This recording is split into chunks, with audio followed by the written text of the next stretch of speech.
మార్చి 19న మల్లవెల్లి పరిశ్రమను మంత్రి నారా లోకేష్ ప్రారంభించనున్నారని గన్నవరం ఎమ్మెల్యే యార్లగడ్డ వెంకట్రావు తెలిపారు. మరో 420 పరిశ్రమలు రాబోతున్నాయని, 479 ఎకరాల అసైన్ భూములు గుర్తించామని, సాగులో ఉన్న రైతులకు సరైన నష్టపరిహారం అందజేసేందుకే ప్రభుత్వం కృషి చేస్తుందని ఆయన వెల్లడించారు. విజయవాడ రూరల్ మండలంలోని పాతపాడు, మంగళాపురం, అప్పారావుపేట గ్రామాల్లో గోకులం షెడ్లను ఎమ్మెల్యే యార్లగడ్డ వెంకట్రావు ప్రారంభించారు. ఈ కార్యక్రమంలో కూటమి నాయకులు భారీ సంఖ్యలో పాల్గొన్నారు.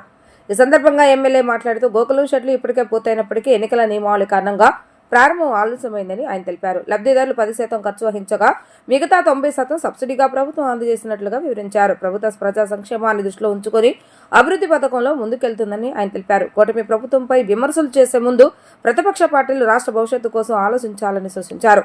ప్రజల కోసం పనిచేయటమే ఏ పార్టీ అయినా ముందు తీసుకోవాల్సిన ధ్యేయమని పేర్కొన్నారు. పవన్ కళ్యాణ్, లోకేష్ పై విమర్శలు చేస్తే ప్రతిపక్షానికి ప్రయోజనం ఉండదని వ్యాఖ్యానించారు.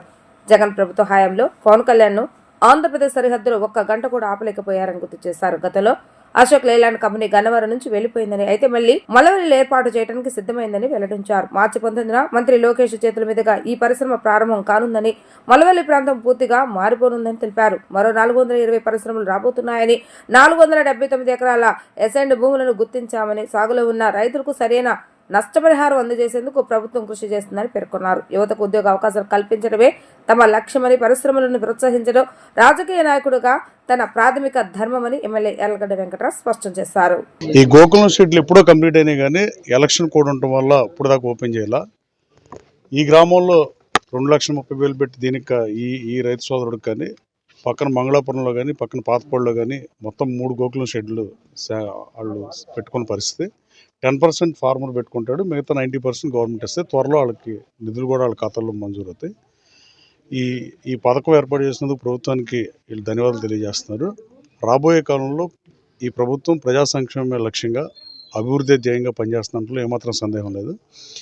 పనిచేయటానికి ఉన్న ప్రభుత్వాన్ని విమర్శలు చేసే విషయంలో కొంచెం ఆలోచించి చేస్తే బాగుంటుందని ప్రతిపక్ష పార్టీకి కూడా చెప్తుంది. ప్రతిపక్ష పార్టీ కూడా ఆంధ్రప్రదేశ్ రాష్ట్ర రాజకీయాల కోసం, ఆంధ్రప్రదేశ్ రాష్ట్ర ప్రయోజనాల కోసం పనిచేసిన అవసరం ఉంది. రాజకీయాల్లో ఏ పార్టీ అయినా అంతిమంగా ప్రజాసేవ లక్ష్యంగా పనిచేసే పరిస్థితి స్వాతంత్రం వచ్చినప్పటి నుంచి జరిగే పరిస్థితి. కానీ పవన్ కళ్యాణ్ గారు విమర్శిస్తేనో, లోకేష్ గారిని విమర్శిస్తేనో ఏమీ రాదు. ఈ రాజకీయ విమర్శల వల్ల మీ మీడియాలో కాసేపు హైలైట్ అవ్వడం తప్ప రాష్ట్రానికి అనుకునే ప్రయోజనం ఏం లేదని నేను భావిస్తున్నా. పవన్ కళ్యాణ్ గారిని కనీసం ఆయన 1 గంట సేపు ఆపలేకపోయారని చెప్పా కోదాటి దగ్గర, ఆ రోజు ప్రభుత్వ అధికారం ఉన్నప్పుడు. అది పవర్ స్టార్ పవర్ అతనికి, ఆయనకి. అలాగే లోకేష్ బాబు తనకు శాఖ కాకపోయినా, తన శాఖ కాని శాఖ అయినా 20 లక్షల ఉద్యోగాలకి 20 లక్షల మంది నిరుద్యోగ యువతకు ఉపాధి అవకాశాలు లక్ష్యంగా పనిచేస్తానని చెప్పిన హామీ మేరకు పనిచేస్తున్నాడు. మీకు గుడ్ న్యూస్ ఏంటంటే గన్నవరం కాన్స్టిట్యున్సీలో అశోక్ లేలాండ్ కంపెనీ గతంలో పారిపోయిన పరిస్థితి. నేను ఎన్నికల 6 నెలల ముందు అశోక్ లేలాండ్ తీసుకొస్తానని చెప్పి మీకే చెప్పా, మీరే కవర్ చేశారు. అది కూడా అశోక్ లేలాండ్ రాబోతున్న ప్రారంభానికి సిద్ధంగా ఉంది. 19వ తారీఖు సాయంత్రం 5 గంటలకి గౌరవ మంత్రి లోకేష్ బాబు చేతుల మీదుగా అశోక్ లేలాండ్ ప్రారంభం అవబోతుంది. మల్లవల్లి దశ మారబోతుంది. మల్లవల్లిలో 420 కంపెనీలు 18 మాసాల్లో రాబోతున్నాయి. 479 ఎకరాల అసైన్డ్ ల్యాండ్ అధికారులతో మాట్లాడారు. వాళ్ళకు కూడా ఎవరైతే ఏలుబడిలో ఉన్నారో రైతులకి అంతకుముందు 7.5 లక్షలు ఇచ్చినప్పుడు కొన్ని స్కాములు జరిగిన పరిస్థితి మీకు కూడా తెలిసిందే. వాటిని సరిచేయాల్సిన అవసరం ఉందని కొంతమంది దగ్గర ఆర్గ్యుమెంట్ నడుస్తున్నాయి.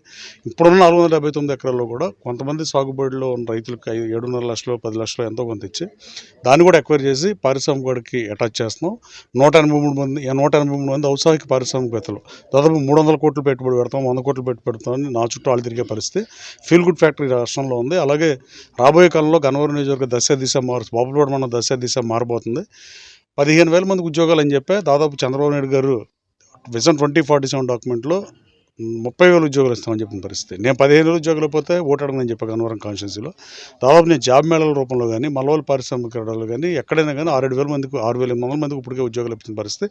రాబోయే కాలంలో రాజకీయాలు తక్కువ చేస్తా, అభివృద్ధి ఎక్కువ చేస్తా, ప్రజల జీవన ప్రమాణాలు పెంచడానికి పనిచేస్తా, యువతకు ఉపాధి అవకాశాలు కల్పిస్తున్న లక్ష్యంగా పరిశ్రమ తీసుకోవడమే ప్రాథమిక ధర్మంగా భావిస్తూ రాజకీయాలు చేస్తానని మీకు ద్వారా తెలియజేస్తున్నాను. Thank you.